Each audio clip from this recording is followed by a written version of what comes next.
Good day, everyone. So now I will discuss to you the next topic for our class, the journalizing. If you can still remember our topic from our previous video, I have discussed to you the accounting overview, the accounting process, the elements of the financial statement. So let's proceed now to the second step in the accounting process, which is the journalizing. So the content of this chapter is the definition of journalizing. We have the expanded accounting equation, normal balances or the rules of debit and credit. We have the chart of accounts and the journal entries. So let's start with the journalizing. So journalizing means the process of recording a business transaction in the accounting record. So if you can still remember the definition of accounting, it is the process of identifying. So after identifying those business transactions that are considered recognizable or those accountable events, now we are going to record those accountable events in our journal, or what we call the book of original entry. So later on I will show to you the face of our journal. So next we have here our expanded accounting equation. So from our previous video, we had our basic accounting equation, that is assets is equal to liability plus capital. But today, we have it expanded. No? So our capital is added by any additional investment or additional capital made by the owner, less withdrawals. These are withdrawals made by the owner for his or her personal use, plus the income and less expenses. So this is our expanded accounting equation. Now let's go to the normal balances. So dito sa journalizing, meron tayong tinatawag na debit and credit. Kapag sinabi nating debit, ito yung mga pumasok or the value received by the business. Okay? Lahat ng pumasok sa business, ang tawag natin dyan is debit. Generally. Okay? And kapag sinabi naman natin credit, ito yung mga lumabas sa ating business or the value parted with. Again, sa transaction, kapag sinabi natin transaction, dapat merong pumasok and meron ding lumabas sa business. Hindi pwedeng meron tayong ibinigay pero wala tayong natanggap in return.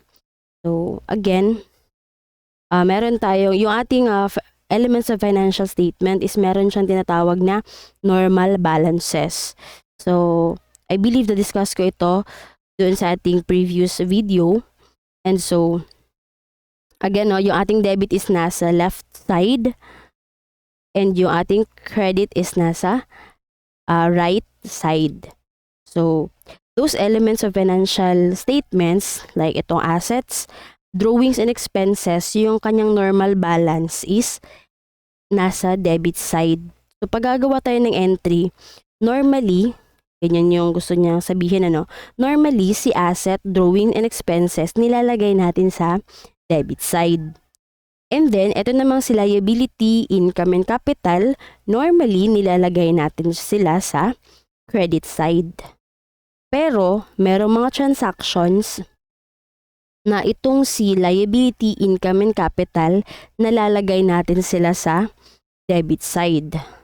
So, kapag nalagay natin sila sa debit side, ibig sabihin, bumababa yung kanilang value. Kasi wala sila sa kanilang normal balances. At the same time, kung si asset, drawings, and expenses naman is nailagay natin sa credit side, bumababa din yung kanilang value. Okay, so mas maiintindihan nyo yan as we proceed. So, ito lang dapat nyo tandaan, yung normal balances. Under debit, we have ADE, assets, drawings, and expenses. Under credit, the normal balances is leak. Okay? The liability, income, and capital. So, ganyan lang para mas mabilis ang pag-memorize ng normal balances. ADE, debit, leak, credit.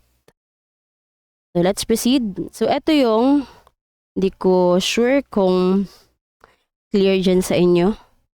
No, ito yung tinatawag natin na chart of accounts. So, kapag merong transaction sa business natin, hindi pwedeng gumamit lang tayo ng kahit ano lang ng mga account titles. Ano? So, sa ating debit, for example, bumili tayo ng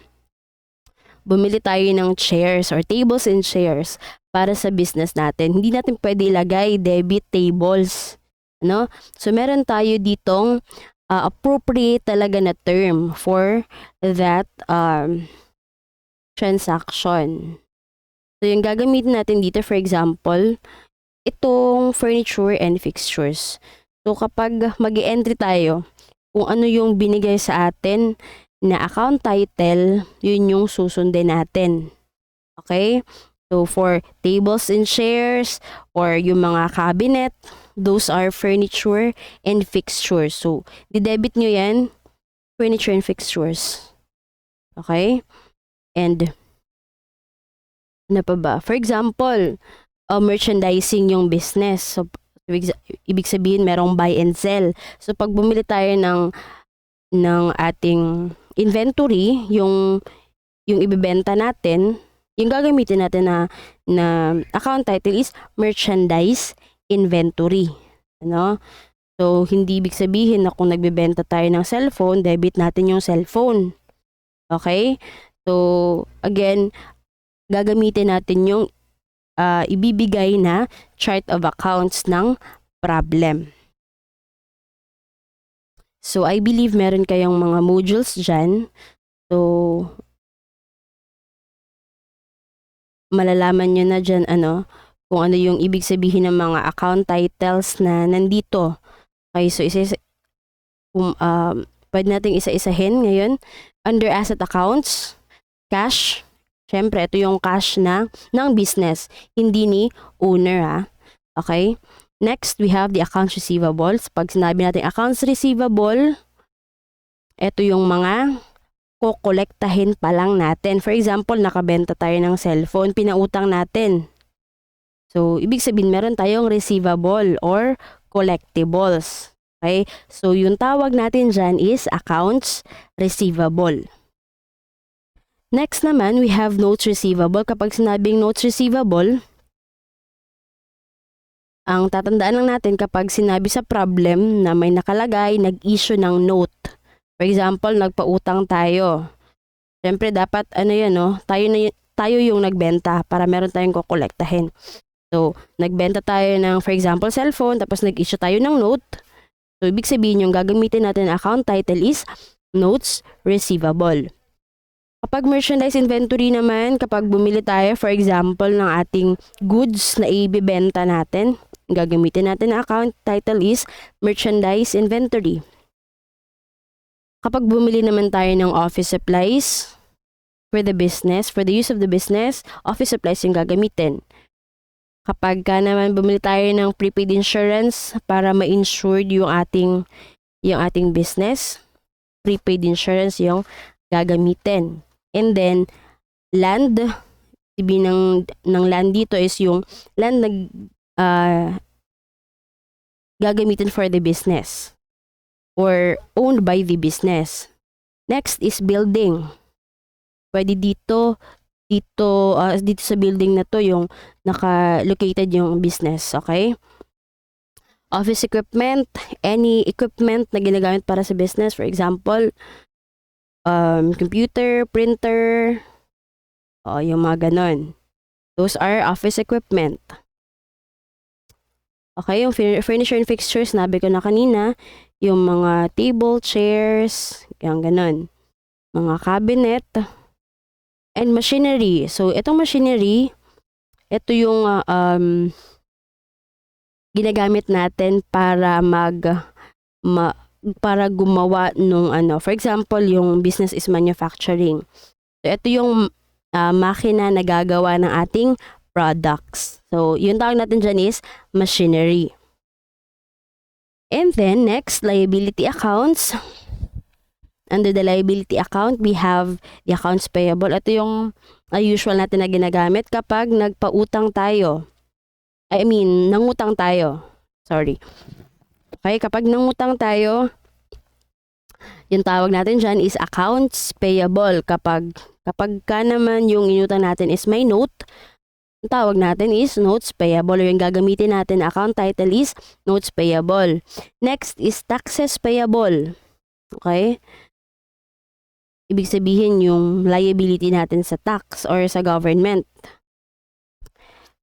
Accrued salaries, utang natin sa ating mga trabahante. Okay? And then loans payable, usually ito siya is yung mga long-term payable natin. For example, sa bank, yung ginagamit natin na term is, or yung ginagamit natin na account title is loans payable. And the next, proprietorship accounts, we have ang capital. So, kapag nagre-record tayo ng capital, dapat ilalagay natin yung at least yung surname ng may-ari ng business. So, for example, dito si Ang. Okay? Ang, capital. So, ganyan yung pag-record natin. And then, ang drawings, again, yun yung withdrawal ng owner for his personal use. For example, humiram siya ng pera sa business niya, pambayad niya ng kuryente sa bahay, pwede yun. Okay, so gagamitin natin na account title is ang drawing. Okay?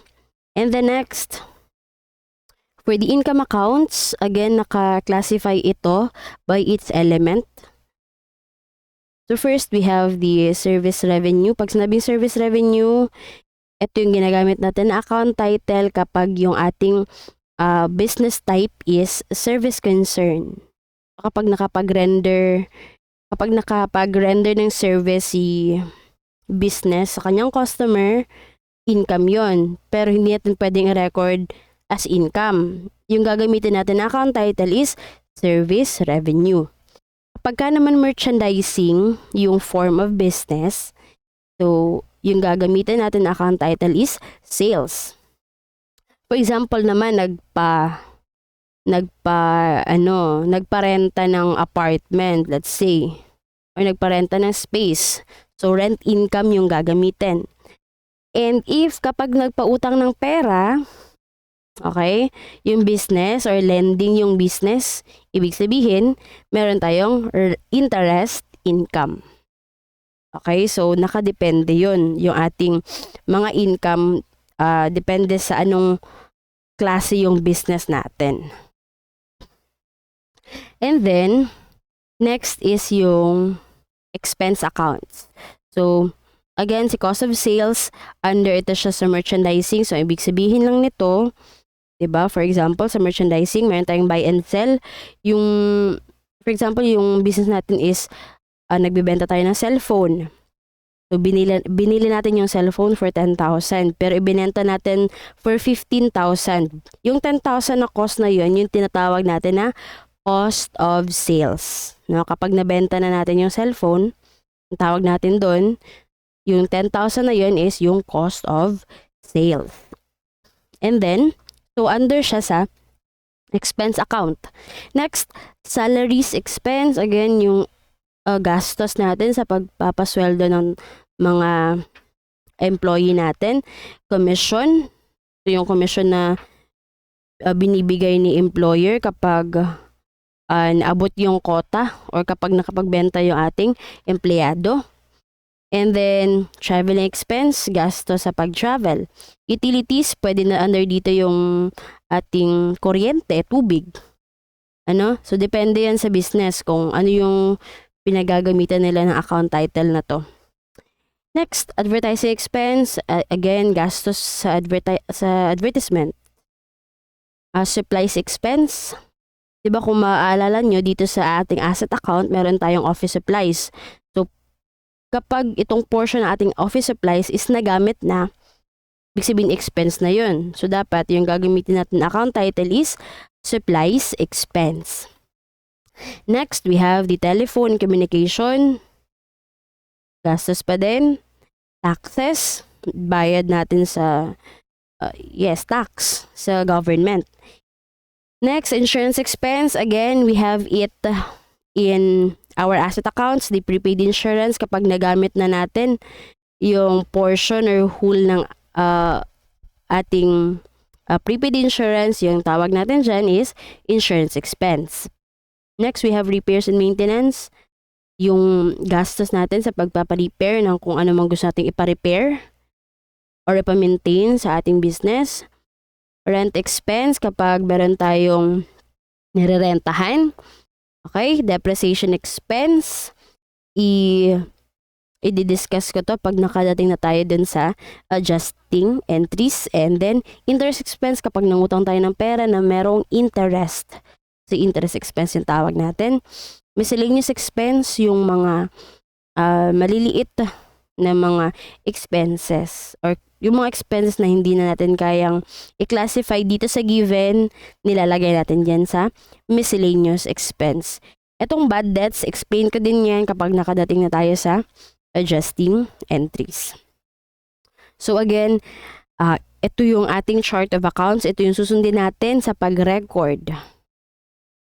So, proceed tayo with the journal entries. Okay, so for example, meron tayong mga transactions dito. So, iisa-isahin natin yan. Gagawa natin yan ng ating journal entry. Okay, so ganito yung given. So, on May 1, Sara Duforte established the Sara Lipad Travel Agency. So, the following transactions were completed during the month. So, eto na. Papakita ko sa inyo yung itsura ng ating general journal. So, dito natin nire-record yung ating mga transactions. So, ito yung chart of accounts given para hindi tayo mag-imbento ng ating sariling chart of accounts. Okay? So, proceed tayo sa pagsagot. Okay, so, sa ating first transaction. So, sa first transaction natin, we have here, invested 40,000 cash in Davao Bank in the name of the agency. So, ininvest niya yung kanyang 40,000 na cash sa business niya na Sara Lipad Travel Agency. So, to record this, again, the first step in the accounting process is to analyze. So, ano yung pumasok sa business? Ano yung lumabas sa business? So, since nag-invest, so ibig sabihin makakatanggap si business ng cash. Okay, so debit tayo ng cash. And then, itong folio, itong F na to, ibig sabihin ito folio. So, ilalagay natin dito yung code ng ating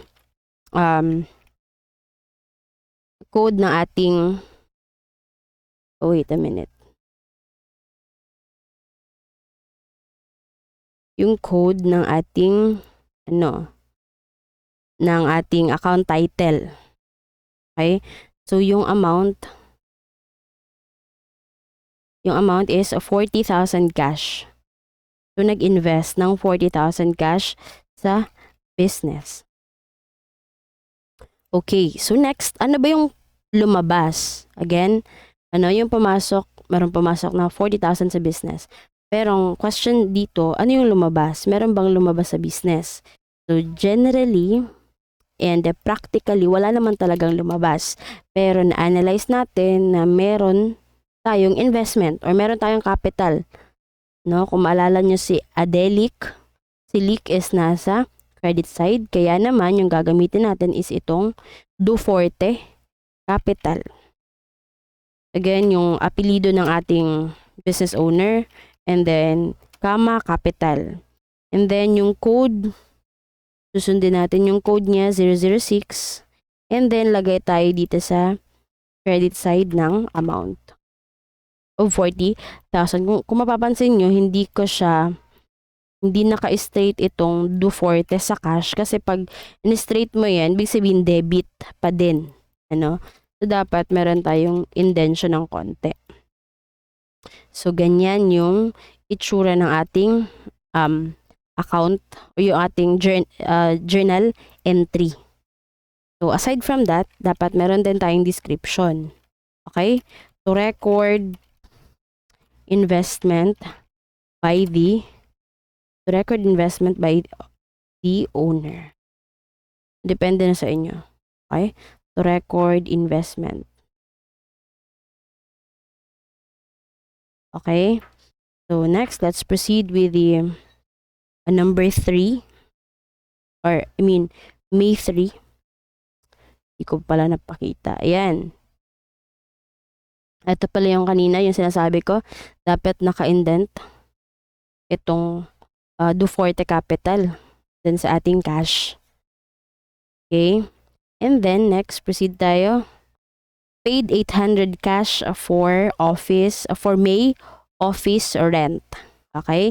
Nagbayad tayo ng cash para sa renta. So, kung titingnan natin yung ating account title, meron dito rent expense. Okay? So, yung expense natin is, saan ba? Nasa ADE. So, naka-debit. So, debit side yan. So, debit tayo. Rent expense. And then, credit tayo ng, again, walang pumasok, pero nagkaroon tayo ng expense. Kaya, debit tayo ng rent expense. And then, yung lumabas natin, since nagbayad tayo, credit tayo ng cash. So, yung rent expense natin is dito, and then yung cash dito. Okay, kung maalala nyo, si assets is naka-debit side yung kanyang normal balance. So, kapag naka-debit siya, tumataas yung value na ating asset. Pero, kapag nilagay natin siya sa credit, mababawasan yung value ng cash. Okay? So, yan yung in-explain ko kanina. Magkano ba yung amount? 800. So, dito is 800. The same with our credit. Ay, copy na lang natin. And then, next is to record. Ganyan talaga yan. Dapat meron tayong description ng ating entry kasi kung yung mga hindi knowledgeable sa accounting, maintindihan nila kung para saan tong nire-record na to. So, nire-record natin na transaction. So, dito to record payment for office rent. Pwede na yung ganyan, ha? To record payment for office rent. Okay? Proceed tayo. Purchase office equipment for 5,000 cash. Ay, nag-purchase tayo ng office equipment, binayaran natin cash. So, ano ba yung pumasok sa business? So, syempre, bumili tayo ng office equipment na 5,000.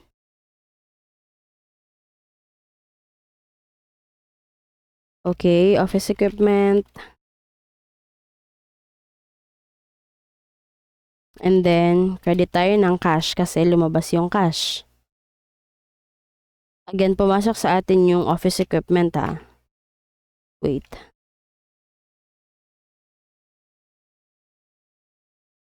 And then, cash. So, ang amount is 5,000.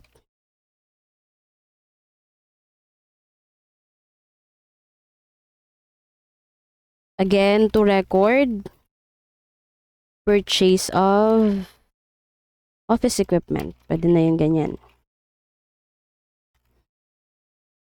So, let's proceed with the next.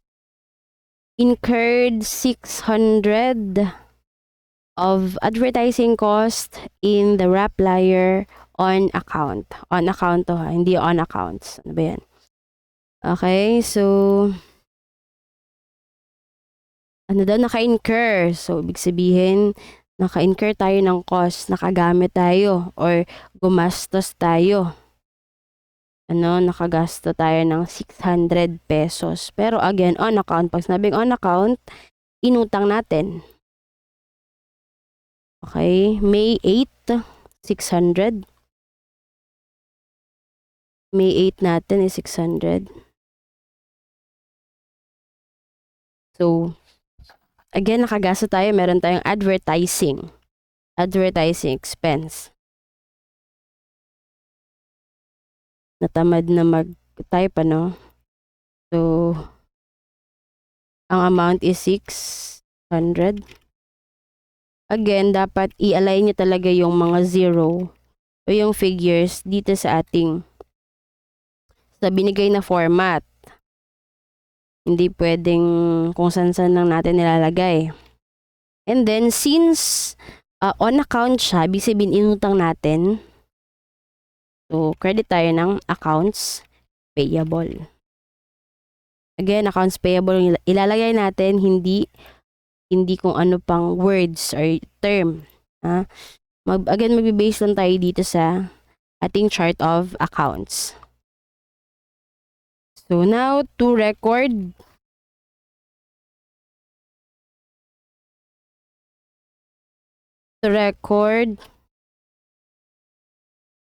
advertising cost on account or advertising expense on account. Pwede na yan. Okay, next. As long as yung thought is nandyan, And then, next natin, paid 1,200 cash for office supplies. So, bumili tayo ng office supplies for cash. So, again, pumasok sa business, office supplies, and then, yung kanyang code, wag natin kakalimutan. Magkano ba yun? 1-2, May 10. Again, yung date, wag niyong kalimutan din. So, 1-2.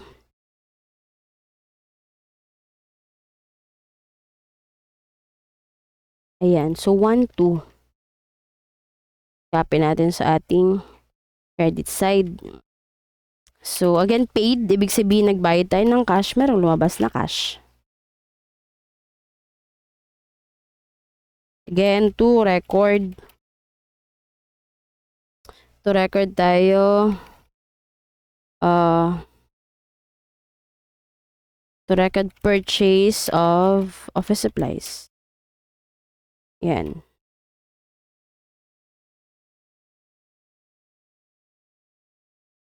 Next, transaction 12. Eto na. Earned 18,000 for services rendered. Okay, naka-earn tayo. Ibig sabihin meron tayong income.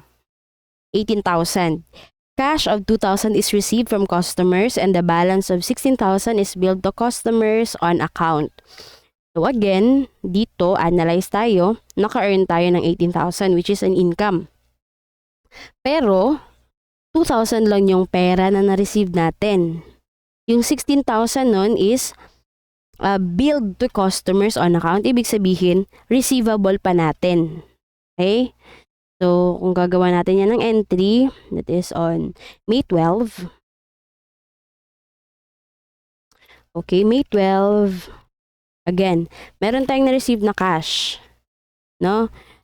Pero yung na-receive lang natin is 2,000. Okay, yan yung debit natin. Another debit kasi, hindi naman lahat na-receive natin. So, meron tayong accounts receivable. So, yung amount niyan is 16,000. And then, again, wala tayong ipinalabas, pero meron tayong revenue. Kasi nga, nag-render tayo ng service. So, yung gagamitin natin na account title is service revenue. Kung maalala nyo sa Adelic, si leak or si income is nasa credit side. Okay, service revenue tayo. yung ating code. And then yung ating amount is dapat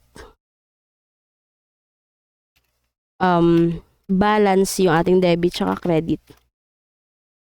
So si debit is 2,000 plus 16, that is 18. And then si credit is 18,000. Hindi pwedeng mag-record tayo na hindi balance yung debit at saka credit. Okay? Again, to record service rendered to customers. Pwede na yan. To record service rendered to customers. And then next, withdraw 4,000 cash for personal use. Okay, si owner nag-withdraw ng cash na 400 for personal use. So, dito sa ating chart of accounts, yung gagamitin natin account title is itong drawings or itong do forte drawings. Kailan ba ito nangyari? 18. Okay, so on May 18, do 40 drawings. Yun yung debit natin. Kasi kung maalala nyo sa ADE, no, D drawings. And then yung lumabas sa atin is cash. And then kay drawings is ito. So, yung amount is 400. So, 400. Copy lang natin sa ating credit side. Again, huwag natin kakalimutan yung description. To record withdrawal by the owner. Withdrawal by the owner. Okay, so yan yung entry natin for the withdrawal.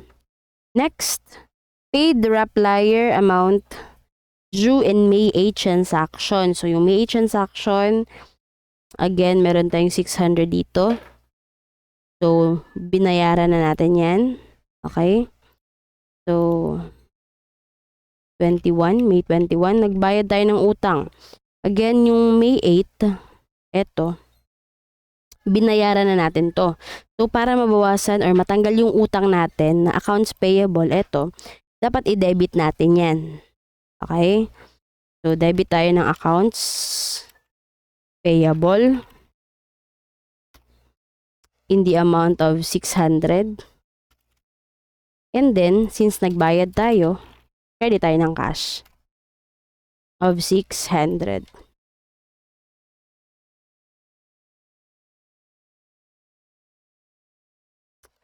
Okay, so again, magkakalimutan itong code and then to record payment of account to rapplier. Yan. Pwede na yung ganyan. And then last transaction natin, received 16,000 in cash from customers who have been previously billed in May 12. Okay, nung May 12, nag-bill tayo na kay customer ng 16,000, so na-receive na natin yung bayad niya. Okay, so since naka-receive na tayo, debit tayo ng cash. Cash of 16,000.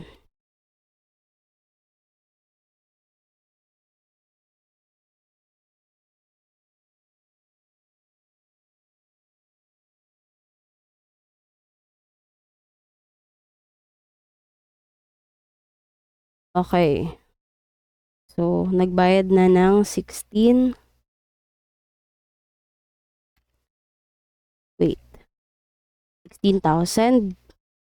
And then, credit tayo ng, again, ito ay account receivable.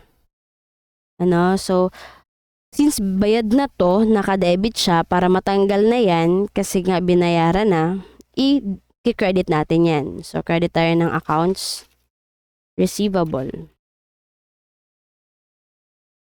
Okay? To record collection of account from from the customer. Okay. So, yan. Yan yung ating journal entry examples. So, I hope naintindihan nyo yung ating explanation. And then, next nito, magpo-proceed na tayo sa ating posting. So, ito pa din ang mga accounts or yung example yung gagamitin natin para mas maintindihan nyo yung ating application. So, see you sa next video natin. Again, kung mayroon kayong mga katanungan, mayroon kayong mga hindi naintindihan, so maaari kayong mag-chat sa ating GC anytime. So, thank you and God bless you all.